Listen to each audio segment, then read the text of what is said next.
मेरा नाम उर्वा है। हम दो बहनें हैं। मेरी छोटी बहन का रंग सफेद है और वो अपनी सफेद रंगत पे बहुत इतराती है, जबकि मेरा रंग सांवला है। शुरू से ही लोग मुझे मेरी रंगत की वजह से पसंद नहीं करते थे। जवान हुई तो मेरे लिए रिश्ते आने लगे। मेरा रंग दूसरी लड़कियों की तरह गोरा नहीं था, इसलिए रिश्ते वाले बातें बना के चले जाते।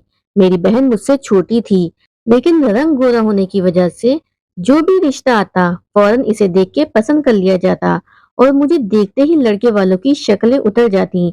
मेरी माँ का रंग गोरा था। मेरी बहन मेरी माँ पर गई थी। मेरी रंगत मेरे अब्बा की तरह सांवली थी। मुझे यकीन है कि अब्बा की सांवली रंगत पे कहाँ एतराज उठाया गया होगा। बस यही देखा गया होगा कि लड़का सरकारी नौकरी करता है, अच्छी तनख्वाह है, खाते पीते घर का है और सबसे बड़ी बात माँ बाप का अकलौता है, तो बस हाँ कर दी गई होगी। लेकिन ये सारी टेंशन लड़कियों के हिस्से में ही क्यों आती है? रंग सांवला है, कद छोटा है, नाक मोटी है, चेहरे पे पिंपल्स हैं, खाना बनाना आता है या नहीं, कितनी पढ़ी लिखी हो, कोई सलीका भी है या नहीं, चलती कैसी है। हर बार देखने आने वाले मुझे ठुकरा के चले जाते। मैं भी तंग आ चुकी थी, लेकिन मैंने शुक्र किया जब खाला ने अपने बेटे की शादी तय की और हमें भी शादी पे हफ्ता भर पहले ही दावत दे डाली। मैं भी खुश थी कि घर वालों का ध्यान मुझसे हट चुका है और अब सब शादी की तैयारियों में मसरूफ हो गए थे। मेरी खाला हैदराबाद में रहती थी। शादी पे हम हफ्ता भर पहले ही चले गए थे। मेरी सब कजन की रंगत मेरी बहन युमना की तरह गोरी थी। वो लोग तो हर जगह पेश पेश होती और मैं अपनी सावनी रंगत की वजह से महफिलों में उठना बैठना कम कर चुकी थी। मैं पूरा दिन मासी के साथ, घर के कामों के साथ, मेहमानों की मदारात और दूसरे इंतजामात को देखने लगी। वहीं मेरी अम्मी की चचाजाद खालदा आंटी इससे बहुत मुतासिर हुई और अम्मी से अपने बेटे के लिए मेरा हाथ मांग लिया। अम्मी ने भी वहीं अब्बा से बात करके बात आगे बढ़ा ली और उन्हें अपने घर आने की दावत दे डाली। हालदा आंटी का बेटा अपनी किसी जरूरी बिजनेस मीटिंग की वजह से नहीं आ पाया था और फिर हुआ यूं कि जैसे ही हम शादी खत्म होते ही घर वापस आए, तो 2 दिन बाद ही खालदा आंटी बकायदा रिश्ता लेके हमारे घर पहुंच गईं और अम्मी ने इनसे कहा कि आप अपने बेटे से पूछ लें, क्योंकि आजकल के बच्चे अपनी मर्जी के मालिक हैं। लेकिन उन्होंने ये कहते हुए मुझे अंगूठी पहना दी कि इनका बेटा रिश्ते के लिए रजामंद है और मैं भी खुश हो गई थी और मन ही मन में मैंने सपने बुनने लगी। अगले रोज आंटी रुखसत हो गई और अब मेरे घर वाले खासे मुतमईन नजर आने लगे और अभी से शादी की तैयारियों में मसरूफ हो गए। इस बात को चंद माह गुजरे थे कि खालदा आंटी ने फोन किया था, जो वो अक्सर खैरियत दरियाफ्त करने के लिए करती थी। मैंने रिसीवर उठाया तो दूसरी तरफ खालदा आंटी की आवाज सुन के मेरे लबों पे भी मुस्कुराहट फैल गई और वो मुझसे बहुत प्यार करती थी। अम्मी उस रोज भी बाजार शॉपिंग के लिए निकली हुई थी। मैंने खाला के पूछने पे उन्हें बताया कि अम्मी घर पे नहीं है। अच्छा बेटा सुनो, आज आमिर तुम लोगों की तरफ आ रहा है। आमिर अपना बिजनेस बढ़ाना चाहता है और इसी सिलसिले में वहाँ कुछ लोगों से मिलना है और अपने ऑफिस के लिए जगह भी देखनी है और सारे काम वो अपनी निगरानी में करवाना चाहता है, तो शायद इसे वहाँ कुछ दिन लग जाएं। तो वो चाहता है कि होटल में कमरा ले ले। लेकिन मैंने उससे कहा कि तुम अदीला बहन के यहाँ ठहरोगे और अब तो शायद वो पहुंचने ही वाला होगा। आंटी की इस बात पे मेरी धड़कनें अभी से बेतरतीब होने लगी। वो तो ये बात बताते हुए फोन रख चुकी थी और मैं अच्छी खासी कंफ्यूज हो गई थी। मेरे हाथ पैर ठंडे होने लगे थे। यमुना और अम्मी बाजार गए हुए थे, तो अब्बा भी घर पे नहीं थे। मैं घर पे अकेली ही थी जब बाहर से बादलों की गरज चमक और तेज बारिश की आवाज मेरे कानों में पड़ी। दिसंबर की पहली बारिश थी और ठंडी हवाएं अंदर दाखिल होने लगी। खिड़कियों के पट तेज हवा की वजह से बजने लगे और पर्दे हवा के दोष में लहरा रहे थे और मेरा दिल तो जैसे आमिर की आमद को सुनकर ही अजीब तरह से धड़क रहा था। बचपन में तो इसे देखा था, लेकिन अब कैसा होगा पता नहीं। यही सोच रही थी कि डोर बेल की आवाज पे धड़कनों की रफ्तार कहीं बढ़ गई। तेज होती बारिश की वजह से मैंने लाउंज से छाता लिया, बाहर निकली। बारिश के साथ साथ हवा भी तेज होती जा रही थी। आखिर में सहन अबूर करके गेट के पास खड़ी थी और जैसे ही दरवाजा खोला तो गेट की दूसरी जानिब गबरू जवान अच्छे कद-काठ का हामिल मर्द खड़ा था। वो बारिश की वजह से मुकम्मल तौर पे भीग चुका था। इसकी सफेद रंग की शर्ट अब इसके बदन से चिपकी हुई थी और बाल बारिश की वजह से गीले होके बिखरे पड़े थे और उनसे पानी टपक रहा था। वो तीखे नकूश वाला मर्द मेरे ख्वाबों और ख्यालों से कहीं ज्यादा खूबसूरत था। क्या आज यहीं खड़े रखने का इरादा है? इसकी पेशानी पे सिलवटें उभरी और इसने मेरे दरवाजे के बीचों बीच खड़े होने पे एतराज उठाया कि मैं पीछे हटूंगी और इसे अंदर भी आने दूंगी या नहीं। सॉरी, वो मैं खजल सी होती साइड पे हुई, लेकिन टूटे फूटे लफ्जों को तरतीब देकर कोई जुमला अदा न कर पाई। जो शख्स पूरी तरह मेरे होश सलब कर चुका था, इसने जैसे ही गेट के अंदर कदम रखा तो मैंने आगे बढ़ के इसे अपने छाते के नीचे लेना चाहा, लेकिन हवा का एक जबरदस्त झोंका आया और होश गंवाती उर्वा के हाथ से छतरी उड़ा ले गया। छतरी मेरे हाथ से छूट के दूर जा गिरी थी। मैं भी बारिश में भीगने लगी थी और इस बात का एहसास जैसे ही मुझे हुआ तो खजलत ज़दा सी अपने छाते के पीछे लपकी और बारिश के पानी की वजह से मेरा जूता फर्श पर फिसला और मैं गिरने को थी जब इसने मुझे अपनी बाहों के हिसार में लेकर गिरने से बचा लिया। अब तो मैं बिल्कुल ही कंफ्यूज हो चुकी थी कि एक शख्स का इस कदर करीब होना और मुझ पे झुके गौर से मुझे देखना, इस पे पड़ती बारिश का पानी अब इसके चेहरे को टच करते हुए मेरे ऊपर गिर रहा था। मैं तो इसमें गुम ही हो गई थी, वो भी पल भर को मुझ में गुम हो गया। जब खुले गेट से एक मर्द अंदर दाखिल हुआ, इसने हाथ में छाता पकड़ा हुआ था। पल में ही मैं आमिर की बाहों से खुद को आजाद करवाती सीधी खड़ी हो गई थी, लेकिन मुझे बाद में पता चला कि असल में वो आमिर नहीं था जिसे मैं आमिर समझ रही थी। मैं आमिर हूँ, अम्मी ने शायद आपको कॉल की होगी, लेकिन मुझे लगता है शायद मैं गलत वक्त पे आ गया हूँ। अब जब आने वाले ने अपना तारुफ करवाने के साथ ही हमें अजीब नजरों से देखा, तो जैसे मेरे पैरों तले से जमीन निकल गई। वो धड़कनें जो कुछ वक्त पहले आमिर को देखने के लिए मुस्तरिब थीं, अब तो जैसे रुकने लगी। अल्फाज कहीं गुम हो चुके थे।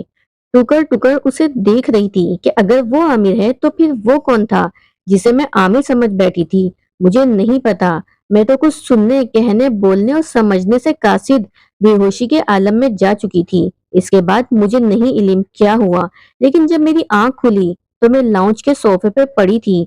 युमना और अम्मी मेरे इर्द गिर्द मौजूद थीं। क्या हुआ मेरी जान, तुम ठीक हो ना? मुझे होश में आते देख के अम्मी की तो जैसे जान में जान आ गई। उन्होंने प्यार से मेरा रुखसार सहलाते हुए मुझसे सवाल किया। मैंने जहन पे जोर डालते हुए धीरे धीरे पूरी आंखें खोली। अभी उठ के बैठने की कोशिश की तो सामने सोफे पर नजर पड़ते ही मेरी आंखें फैलने लगीं। उर्वा बेटा देखो, आमिर आया है।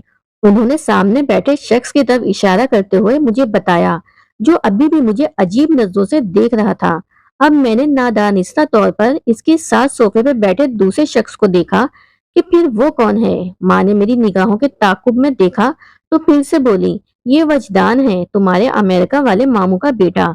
बता रहा था कि वो अपने कुछ दोस्तों के साथ पाकिस्तान घूमने फिरने आया है, तो सोचा आज यहाँ पे चक्कर लगा ले। और देखो मौसम को भी आज ही खराब होना था। अब तुम ठीक हो तो उठो, वजदान को अपने बाबा का कोई सूट निकाल के दो। और युमना तुम जरा मेरे साथ किचन में आके हाथ बटाओ। अम्मी की बात पे मैंने नागहा आमिर को देखा, जिसकी निगाहें इस वक्त मुझे बहुत कुछ बावर करवा गई थी। मैं खामोशी से उठी और अब्बा जी की अलमारी से एक सियाह रंग का सूट निकाल के वजदान को दिया। मेरा वो दिन सोचों की नजर हो गया। आज खाने के बाद अम्मा और अम्मी ने वजदान को रोक लिया था कि वो चंद रोज हमारे साथ ही रुके। खाने के बाद अम्मी के कहने पे मैं आमिर के कमरे में चाय देने गई। कमरा ऊपर छत पे था, दरवाजा अध खुला था। वो फोन पे किसी से बात कर रहा था। अम्मी, मुझे उर्वा से शादी नहीं करनी। अब बताएं, आप इनकार करेंगी या मैं खुद कर दूं? ये बात सुनते ही मेरे हाथ से चाय का कप छूट के फर्श पे गिर गया। आमिर ने फौरन से मुड़ के देखा और दरवाजे में मुझे खड़ा देख के इसकी आंखों में एक हकारत थी। मैंने रोते हुए तेजी से सीढ़ियां उतरी, नीचे आ गई। अम्मी ने बहुत पूछा क्या हुआ, लेकिन मैंने जबान न खोली।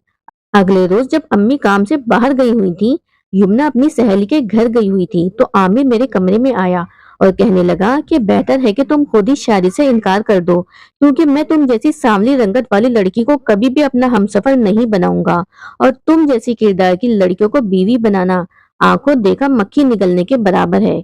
वैसे भी मैं तुम्हारी बहन युमना को पसंद कर चुका हूँ और इसी से शादी करूंगा। ऐसा कुछ नहीं है आमिर, आप गलत समझ रहे हैं।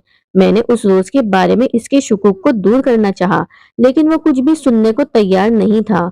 खुद इनकार करोगी तो शायद बुरा महसूस ना करो, लेकिन मैंने इनकार किया तो साथ वजह भी सबको बताऊंगा जो तुम्हें बुरी लगेगी। इसलिए आज ही इस शादी से इनकार कर देना। वो अपनी बात कह चुका था और फिर अम्मी के आते ही मैंने रिश्ते से इनकार कर दिया और वो अंगूठी जो खालदा आंटी ने मुझे पहनाई थी उतार के अम्मी की हथेली पे रख दी। इनके पूछने पे कोई वजह ना बताई। उन्होंने बहुत पूछा कि आखिर कोई तो वजह होगी रिश्ता खत्म करने की। हाँ, वजह ये है कि मैं इसके काबिल ही नहीं हूँ। इस बहस को यहीं समेटे और कोई रिश्ता देख ले, मैं आपको मना नहीं करूंगी। मैं अम्मी का दिल नहीं तोड़ना चाहती थी, जब भी उन्हें दूसरे रिश्तों की ऑफर कर दी। बड़ों की रजामंदी से आमिर का रिश्ता यमुना से तय हो चुका था और वो भी इस बात पे खुश था और यमुना भी, क्योंकि यमुना भी ऐसा ही चाहती थी। एक बार फिर से मुझे देखने आने वालों का सिलसिला शुरू हो गया और पहले की तरह अब भी 3-4 लड़के वाले आए, लेकिन मुंह पे इनकार करके चले जाते। मैंने अम्मा से साफ कह दिया था कि अब बस मुझे नहीं करनी शादी वादी, छोड़ दे ये सब कुछ, मगर वो कहाँ मानने वाली थी। वालिदैन तो हमेशा अपनी बेटियों को अपने घरों में आबाद देखना चाहते हैं।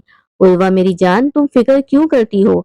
हम जानते हैं हमारी बेटी बहुत खूबसूरत है, हीरा है हीरा। हीरा मत कहें, अगर मैं हीरा होती तो यूं हर बार ठुकराई ना जाती। और हीरे की चमक और खूबसूरती से अपनी बेटी यमुना को तो आप मुशारबत दे सकती हैं, लेकिन मुझ जैसी सांवली रंगत वाली लड़की का और हीरे का भला क्या जोड़? उर्वा बेटी, क्या बात कर दी तुमने? बेटा वाकई हीरा और तुम्हारा क्या जोड़, क्योंकि मेरी बेटी तो हीरे से कहीं ज्यादा कीमती और अनमोल है। आम लोगों को इसकी कदर क्या ही मालूम होगी। पढ़ी लिखी, सुलझी हुई, साबिर शाकिर और सबसे बड़ी बात नरम दिल और एहसास रखने वाली, इतनी खूबियां एक साथ भला किसी इंसान में होंगी? मैं कुछ कहती इससे पहले आमिर फौरन से बीच में बोल पड़ा। आंटी, अपनी औलाद तो हर किसी को ही प्यारी लगती है, खासकर माएं। कोई खूबी ना भी हो तो भी अपनी औलाद में 1000 खूबियां गिनवा देती हैं। आमिर को यहाँ 2 हफ्ते से ज्यादा हो चुके थे और मेरे 3-4 रिश्ते उसके सामने ही आए थे। वो ये सब देख चुका था कि वो सुर्ख सफेद रंगत का मालिक था, एक वजीह मर्द और कामयाब बिजनेसमैन। हाँ मेरे बेटे, ठीक कहा तुमने। एक माँ ही औलाद के ऐबों पे पर्दा डालती है और इसकी ना नजर आने वाली 1000 अच्छाइयां गिनवा सकती है। लेकिन बात यह है कि माँ की निगाहों और जमाने की निगाहों में जमीन आसमान का फर्क होता है। मुझे पता है कि मेरी बेटी में सारी खूबियां हैं और घर बसाने में सिर्फ लड़की की सफेद चमड़ी का होना जरूरी नहीं, बल्कि इन सारी खूबियों के साथ ही तो घर बसाए जाते हैं। अगर लड़की में सिर्फ एक ही खूबी हो, इसका रंग गोरा हो और बाकी कुछ न हो, तो वो शादी फकत समझौते से ही चल सकती है। मेरी माँ ने अपने तजर्बे की बुनियाद पे ये कहा था। इसने एक उम्र गुजारी थी। अरे आंटी, आजकल लोग यही देखते हैं और देखें कितने घर आबाद हैं। मर्द अपने लिए खूबसूरत औरत का इंतखाब करता है जो इसके हम कदम चलती हुई भी अच्छी लगे। आमिर की निगाहें मुझ पे थीं। मैं इसकी बात का मतलब अच्छे से समझ गई थी, लेकिन मैं इस बात को नहीं मानता, बल्कि मैं पुप्पो की बात से इत्तेफाक करता हूँ। वजदान बीच में बोल पड़ा।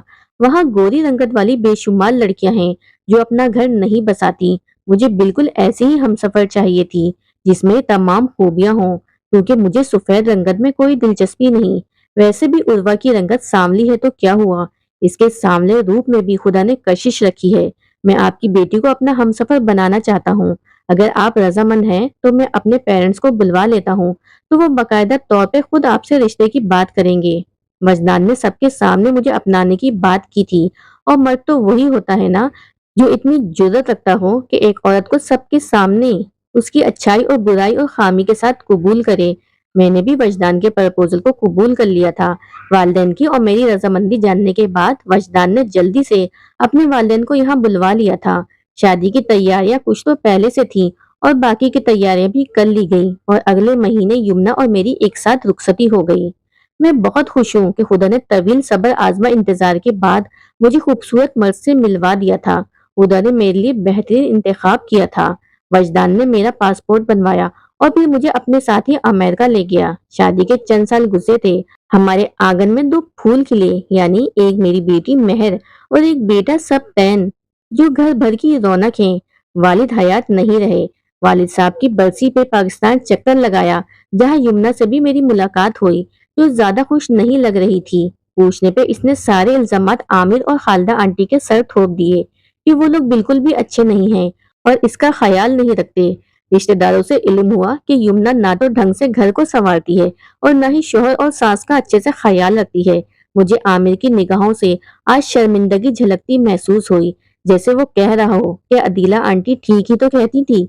सफेद चमड़ी के साथ साथ घर बसाने के लिए लड़की में और बहुत कुछ देखना पड़ता है, जो इनकी सांवली बेटी के पास था। اور اس نے اپنے شوہر اور سسرال والوں کو بہت خوش رکھا ہوا تھا، جو اسے اپنی بیٹیوں سے زیادہ چاہنے لگے تھے۔ عامر کی آنکھوں میں آج پچھتاوا دکھائی دے رہا تھا۔ خالدہ آنٹی بھی بہت پریشان تھی۔ میں نے یمنا کو بڑی بہن کے طور پہ اپنے پاس بٹھایا اور کہا کہ وہ اپنے رشتوں کو وقت اور پیار دے اور ذمہ داریوں کو اچھے سے نبھائے تو سب ٹھیک ہو جائے گا۔ میں نے اسے سمجھایا کہ جو کہ میرا فرض تھا، لیکن فطرت کب بدلتی ہے۔ میں بس اس کے لیے دعا گو ہوں کہ وہ اپنے گھر میں خوش رہے، کیونکہ اسے تو اپنی سفید رنگت میں تکبر تھا۔ ہم لوگ واپس امریکہ آ گئے۔ آج مجھے اپنی سانولی رنگت میں کوئی ملال نہیں ہے، کیونکہ میرا شوہر سانولی ہونے کے باوجود مجھ سے بے انتہا پیار کرتا ہے۔ وہ مجھ سے بہت محبت کرتا ہے اور میں بھی ان پہ جان نچھاور کرتی ہوں۔ رشتہ بنانے کے لیے رنگ کو بنیاد بنانے کے بجائے لڑکی کے کردار اور دیگر خوبیوں پر غور کر لیں تو شاید ہم اپنے آنے والی نسل کے لیے بہترین انتخاب کریں گے۔